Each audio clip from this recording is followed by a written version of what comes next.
When I was younger, I loved going to dances. Whether community center preteen dances or school dances, I never missed a dance. I'd always come back home with prizes for winning dance competitions or limbo competitions. I never really thought the DJ did much other than choose which song got played.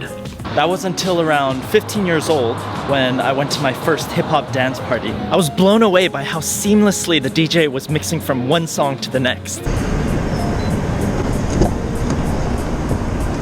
I couldn't believe that there must have been so many other high school kids that were unaware of this kind of seamless party experience. So that's when I started taking interest in DJing and getting into it myself. It was a way to make the world a better place. I sold my mixes in school, and I organized and DJ'd parties through the people I knew from all the different high schools.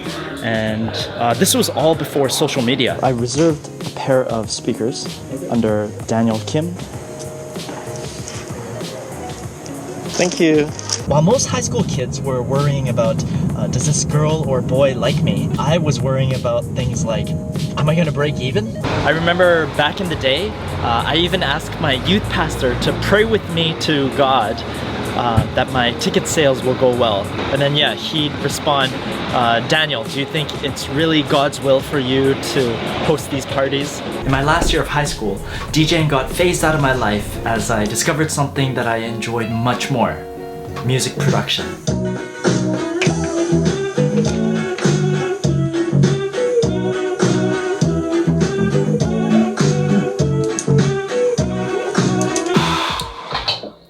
Ten years later, one of my music productions went viral all over the world, but people weren't calling me a music producer. They were calling me a DJ. Daniel Kim adındaki A viral video titled Pop Danthology 2012. Bravo to you!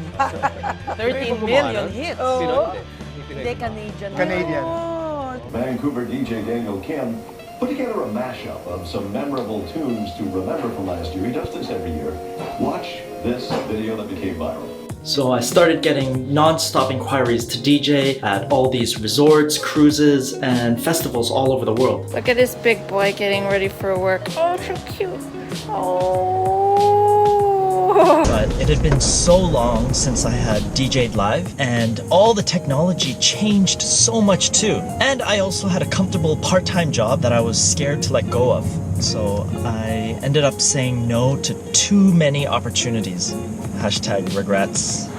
Well, I smartened up, decided to buy some DJ equipment, and started to learn how to DJ. My friend Zach from the band Dirty Radio gave me a few lessons. Thanks, Zach.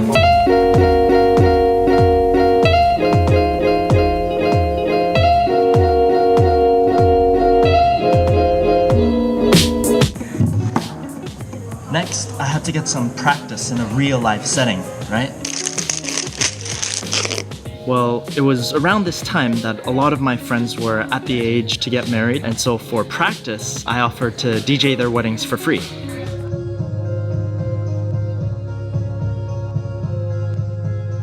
I also joined a local wedding company. I worked for them as a DJ, an MC, and also a photo booth operator, all to get more experience. Thanks so much, Dennis. I learned so much from you.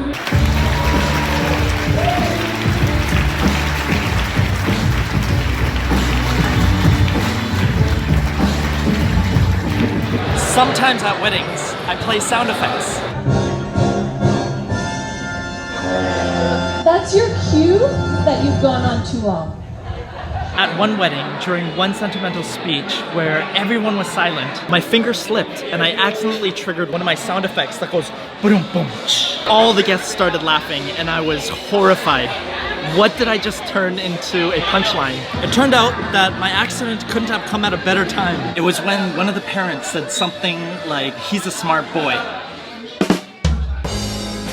Though I started with DJing weddings just as a way to gain some practice for bigger gigs, that's pretty much the only kind of gig I take now that I've got a full-time job to do during the week.